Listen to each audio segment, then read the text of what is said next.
Confusing, yes. You must find the shrine and solve its mystery to reach the Crystal Palace. Please don't forget it. Saying the walls can lie.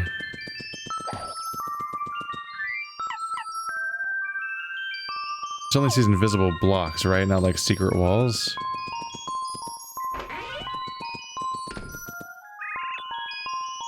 I'm cooking for the Star Kids. They're behaving pretty well. That's a relief. It's probably because they believe you'll get the Star Rod back. I certainly hope you do. Wonder what Twink's doing. Think Twink's doing fun stuff up there? Yeah. Sorry, I'm probably going a little too fast with some of the dialogue. It's a lot sometimes. I kind of want just a nice level to play through and explore. And there's a lot of dialogue, because we just did a whole murder mystery thing too, which unfortunately didn't end up having much intrigue in it, which is kind of a bummer. I think, for me, I think the downside of this game is its writing, which might be a surprise. But it's not funny as often as I would like it to be. It's like, I get a good laugh like every 2 or 3 hours, I think. And then other than that, it's mostly exposition. Grat just slowly laying out the really by-the-numbers campaign structure. Go find the next star again. There's gonna be a boss that's doing bad stuff in the local area, and when you find him, you find the thing. Again. Oh, let's go back. No! Oh wait, Shooting Star Summit's the place in the beginning of the game. Right. Like, a lot of the exposition explaining the game is just kind of weighs down the whole experience a little bit for me. You're not very... Oh yeah, you're not strong at all. That's unfortunate. But ultimately, none of my party members can kill one of these guys in one turn. Only I can. So nothing they can do can make this fight quicker. Thankfully, he didn't land any hits. So that's good. On one hand, I want to talk to every NPC, kind of, but on the other hand, I'm like, There's a low density of high impact things anyone's gonna say. Sometimes you uncover a nice little comedy moment, but a lot of the time it's really by the numbers reactions. I think one of the most recent examples was definitely that Toad that was like, "Man, you sure better beat Bowser and save the princess." I'm like, all right, cool. Thanks for coming. Did you? Yeah, I thought I saw the top of that takeoff. That happened last time too, and I wasn't sure if I imagined it. But then I did it again, and I'm like, yeah, I definitely saw that happen just like last time.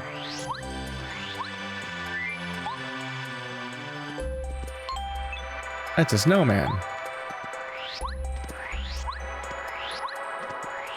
It's a bit of a surprise. Oftentimes, being in a town is my favorite place to be in an RPG. Like like the Citadel in Mass Effect is like a highlight for me. But in Paper Mario, I actually kind of just want to get back to the next dungeon most of the time. And just get going on poking around and exploring and figuring out what to do next.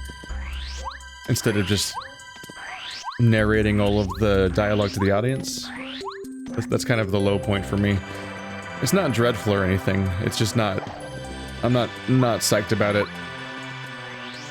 I'm far enough in that I think I've given it enough of a chance to be like, maybe it'll pick up, but I don't know.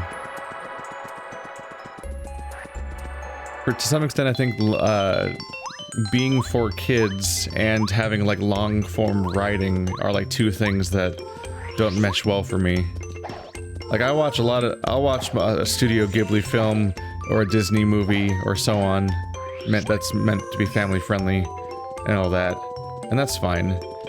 But like playing a super long RPG that's for that kind of audience has historically been a bit of a straining point for me. Because this wasn't on the YouTube, but I did try playing Ni no Kuni like way back when it first came out, and I just got so bored. I just didn't want to play it anymore. I wasn't like aggressively mad at any of its mechanics or anything. It's just, you know, it was a JRPG, so the combat wasn't really what I was there for. But also the narrative was like so soft I don't know how to describe it. Just the kid stuff.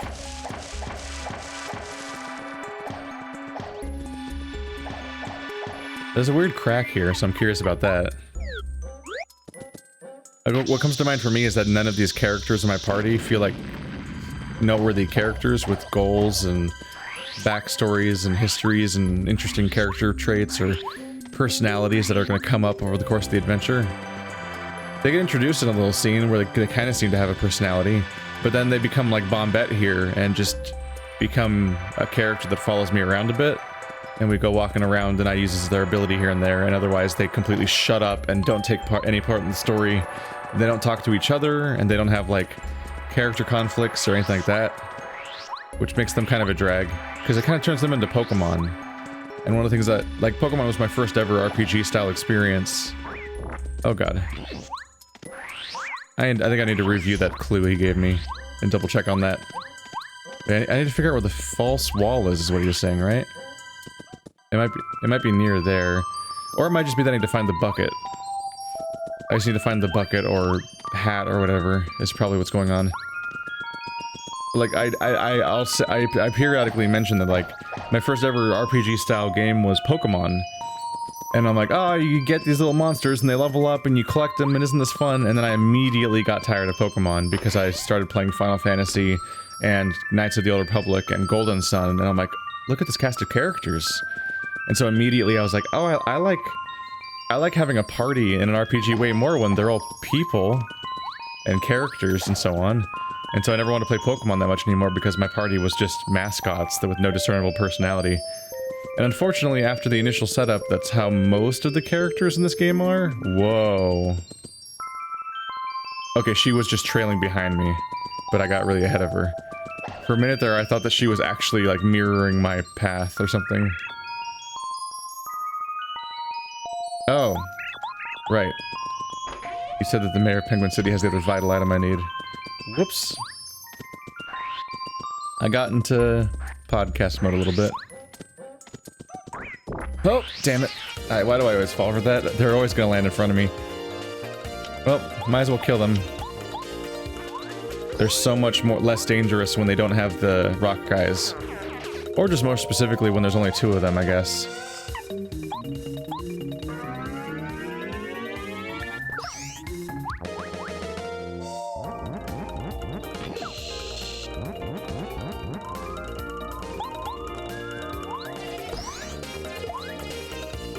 But yeah, I'll say that's kind of my general feeling with Paper Mario.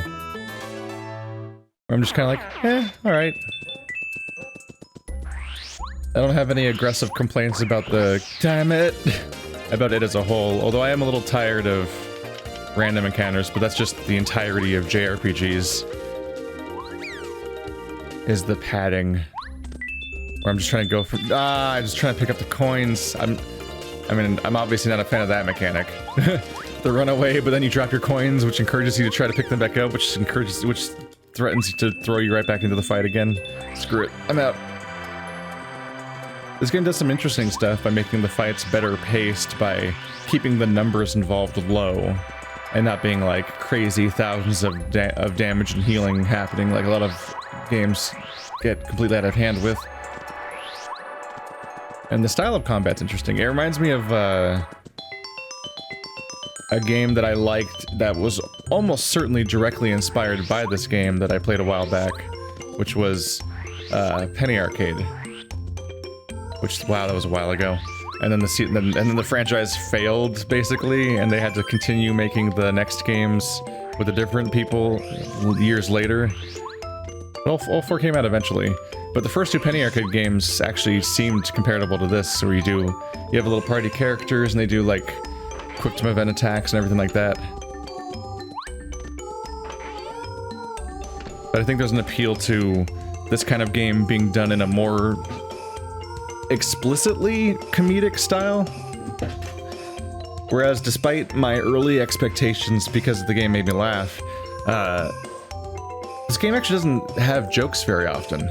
It's mostly just kind of a benign cuteness all the way through. There's like a wholesomeness to it, but not heavy on character or comedy. And I would really appreciate those being in here more. Oh, Mario. Did you reach Starborn Valley? Did you see Merle? Oh, excellent. He said what? An item that's been passed down in the city. Oh right, there was something like that. Just a minute, I think I've got it somewhere. That's literally a bucket. I was 100% correct. Alright. Yes, I found it. Here it is. This bucket has been passed down through the years in the Shiver City. As Merle must have told you, there's a legend associated with it. If you... I'm just kidding. I think I'm just getting worn out because this is the 7th star. And I'm like, the formula is so established at this point.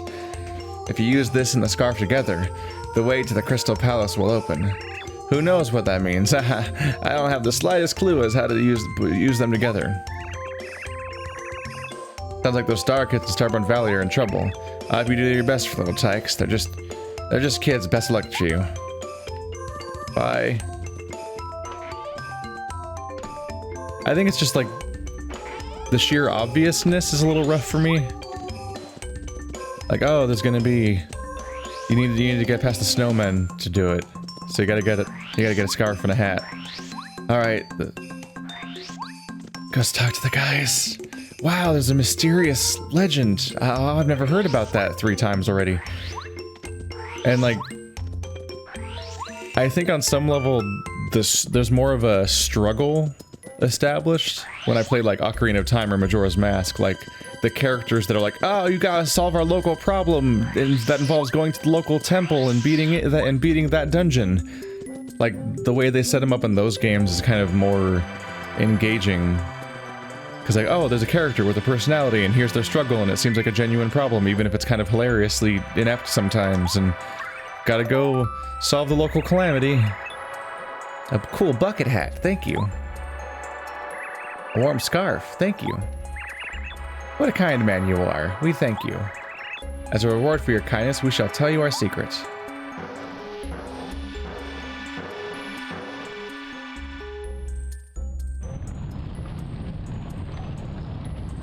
There's the secret. Yeah, there's the false wall thing. Okay, so I don't have to find a false wall.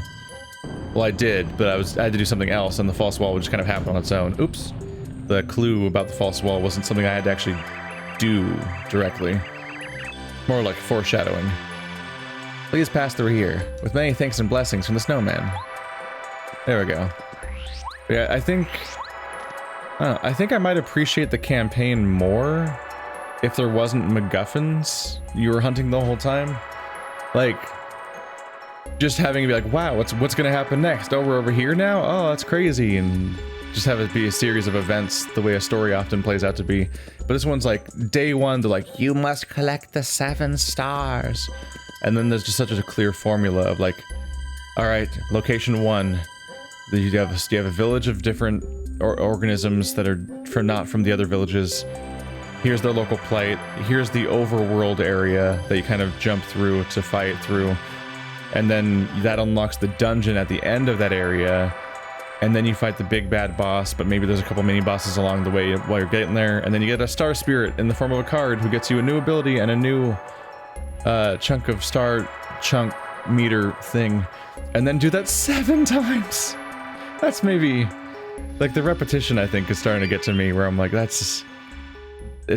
just so aware of how far through the game I am, and also like instead of having characters and personalities and narratives, it's more like I'm just here for my collectible because I need all 7 to beat the game, and that's kind of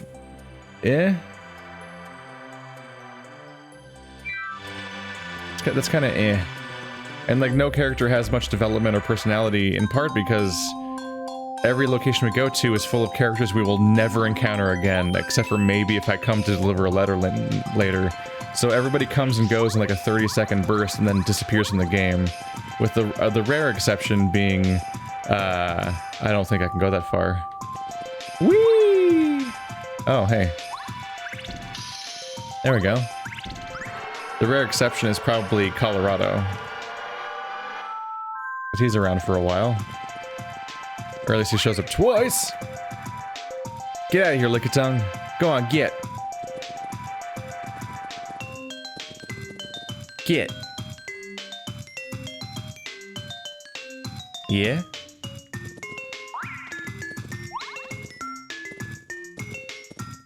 But I'm not trying to come across as overly negative. It's just I figured we're probably overdue for me to actually discuss what I think about the game, which I don't think I've been doing a lot of, besides moment-to-moment issues with like the random encounters, perhaps at most. I've mostly been kind of keeping quiet and letting it have a chance to grow on me, which kind of hasn't happened the way I hoped it would. We probably use Koopa here. I do like the environmental interaction characters. What the hell? Hmm? No! What's wrong with my eyes? You look just like me. Imposter, who are you really? Tell me your name. What is happening? I'm Cooper. Yeah, that's it. The question is, who are you? What? That's impossible. I'm the one and only Cooper.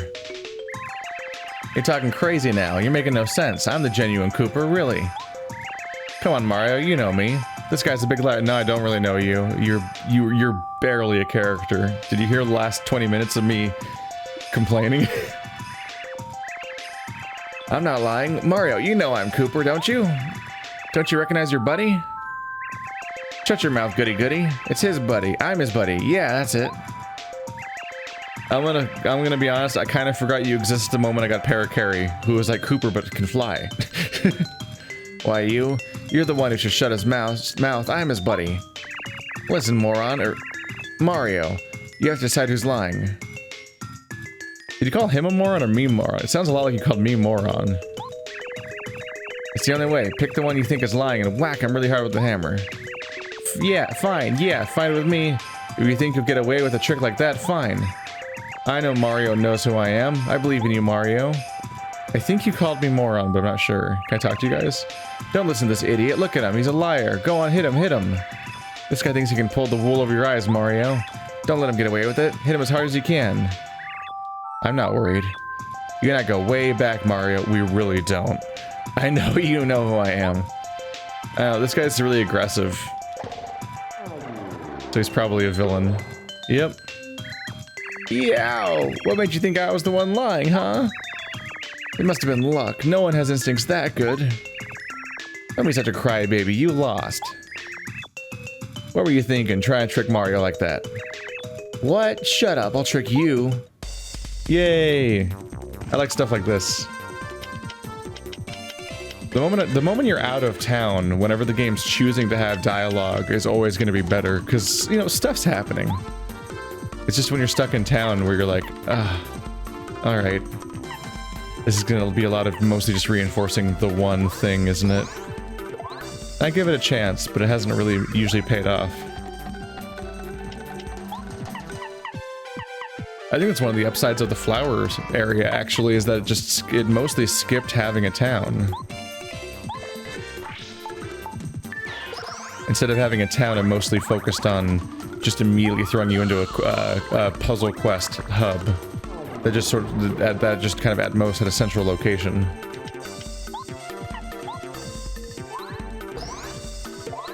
So you gotta get right through it, right to it, without too much filler stuff. Die! Double kill? Yeah! That's what I thought would happen. That's why I had Mario attack the other guy with his big attack next, because I figured the shell would finish them off. Gotcha, gotcha! Should I be going down, though? Maybe. Maybe.